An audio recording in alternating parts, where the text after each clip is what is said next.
ಇವತ್ತು ನಾನು ನಿಮಗೆಲ್ಲರಿಗೂ ಮಧ್ಯಮನ ಕತೆ ಹೇಳಬೇಕಂತಿದ್ದೆ. ಎಲ್ಲರೂ ಚೆನ್ನಾಗಿ ಕೇಳಿಸ್ಕೊಳ್ಳಿ. ಭೀಮಸೇನನ ಪತ್ನಿ ಹಿಡಿಂಬೆ. ಒಂದು ಸಲ ಪಾಂಡವರು ಕಾಡಿನಲ್ಲಿರುವಾಗ ಭೀಮಸೇನನಿಗೆ ಹಿಡಿಂಬೆಯ ಪರಿಚಯವಾಗಿ ಅವರಿಬ್ಬರೂ ಮದುವೆಯಾದರು. ಹಿಡಿಂಬೆ ಮೂಲತಃ ರಾಕ್ಷಸಿ. ಇವರ ದಾಂಪತ್ಯದಲ್ಲಿ ಘಟೋತ್ಕಚ ಎಂಬ ಮಗನು ಹುಟ್ಟಿದನು. ಹಿಡಿಂಬೆ ಒಂದು ಸಲ ಯಾವುದೋ ವ್ರತವನ್ನಾಚರಿಸುತ್ತಿದ್ದಳು. ಅದಕ್ಕೆ ನರಮಾಂಸ ಬೇಕಿತ್ತು. ತನ್ನ ಮಗ ಘಟೋತ್ಕಚನನ್ನು ಕಳುಹಿಸಿಕೊಟ್ಟಳು. ಘಟೋತ್ಕಚನು ಇಡೀ ಕಾಡನ್ನೇ ಜಾಲಾಯಿಸಿದನು. ಮೃಗಮಾಂಸ ಸಿಕ್ಕಿತೆ ಹೊರತು ನರಮಾಂಸ ಸಿಗಲೇ ಇಲ್ಲ.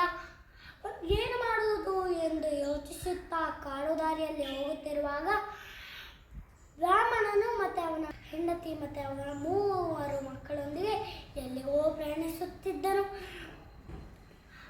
ಘಟೋತ್ಕಚನು ಅವರ ಮುಂದೆ ಪರ್ವತದಂತೆ ಬಂದು ನಿಂತು, ಎಲೆ ಬ್ರಾಹ್ಮಣನೇ, ನನ್ನ ತಾಯಿಯ ಪಾಲನೆಗಾಗಿ ನರಮಾಂಸ ಬೇಕು.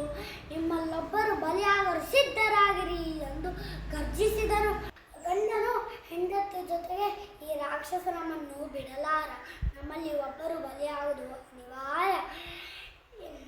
ಇವನು ನಮ್ಮನ್ನೆಲ್ಲ ಹಿಂಸಿಸಿ ತೊಂದರೆ ಕೊಡುವ ಮುನ್ನ ನಾನೇ ಬಲಿಯಾಗುತ್ತೇನೆ ಎಂದನು. ಹೆಂಡತಿಯು ಗಂಡನಿಲ್ಲದ ಭವಿಷ್ಯ ಏನಿದೆ ಹೆಂಡತಿಗೆ, ನನ್ನ ಮುತ್ತೈದೆ ಜೀವನ ಸಾರ್ಥಕವಾಗಬೇಕು. ನಾನೇ ಈ ರಾಕ್ಷಸನಿಗೆ ಬಲಿಯಾಗುತ್ತೇನೆ ಎಂದಳು. ಇವರ ಮಾತುಕತೆಯನ್ನು ಘಟೋತ್ಕಚ ಕೇಳಿಸಿಕೊಳ್ಳುತ್ತಿದ್ದನು. ನೀವಿಬ್ಬರೂ ಬಾರದಿದ್ದರೂ ಅಡ್ಡಿಲ್ಲ, ನಿಮ್ಮ 3 ಮಕ್ಕಳಲ್ಲಿ ಒಬ್ಬನನ್ನು ಕೊಡಿ ಎಂದನು. ನನ್ನ ಧರ್ಮ ಕರ್ಮಗಳಿಗೆ ಉತ್ತರಾಧಿಕಾರಿಯಾಗಿ ನನಗೆ ಹಿರಿಯ ಮಗನು ಬೇಕು ಎಂದು ಹಿರಿಯ ಮಗನನ್ನು ಅಪ್ಪಿಕೊಂಡನು. ಇವನು ನನ್ನ ಮುದ್ದಿನ ಕುವರ, ಇವನನ್ನು ನಾನು ಸರ್ವತಾ ಬಿಡಲಾರೆ. ಚಿಕ್ಕವನನ್ನು ಆಲಂಗಿಸಿಕೊಂಡಳು. ನಾನೇ ನಿನ್ನೊಂದಿಗೆ ಬರುತ್ತೇನೆ ಎಂದನು ಮಧ್ಯಮನು. ಘಟೋತ್ಕಚನು ಕರೆಕೊಂಡು ಹೋದನು. ಮಧ್ಯ ದಾರಿಯಲ್ಲಿ ಬಾಯಾರಿಕೆ ಆಗುತ್ತಿದೆ, ನೀರು ಕುಡಿದು ಬರುತ್ತೇನೆ ಎಂದು ಹೋದನು. ಎಷ್ಟು ಹೊತ್ತಾದರೂ ಬರಲೇ ಇಲ್ಲ. ಅವನ ತಾಯಿಯ ಪಾಲನೆಗಾಗಿ ಹೊತ್ತಾಗುತ್ತಿತ್ತು. ಕೂಗಿ ಕರೆಯೋಣವೆಂದರೆ ಹೆಸರು ಗೊತ್ತಿರಲಿಲ್ಲ. ಮಧ್ಯಮ ಮಧ್ಯಮ ಕರೆದನು. ಬಾಲಕನು ಬರದಿದ್ದಾಗ ಮಧ್ಯಮ ಬೇಗ ಬಾ ಎಂದು ಅರ್ಭಟಿಸಿದನು. ವನವಾಸದಲ್ಲಿದ್ದ ಭೀಮಸೇನನಿಗೆ ಕೇಳಿಸಿತು.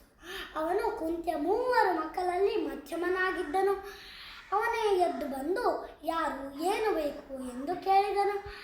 ನನ್ನ ತಾಯಿಯ ಪಾಲನೆಗಾಗಿ ನರಮಾಂಸ ಬೇಕು.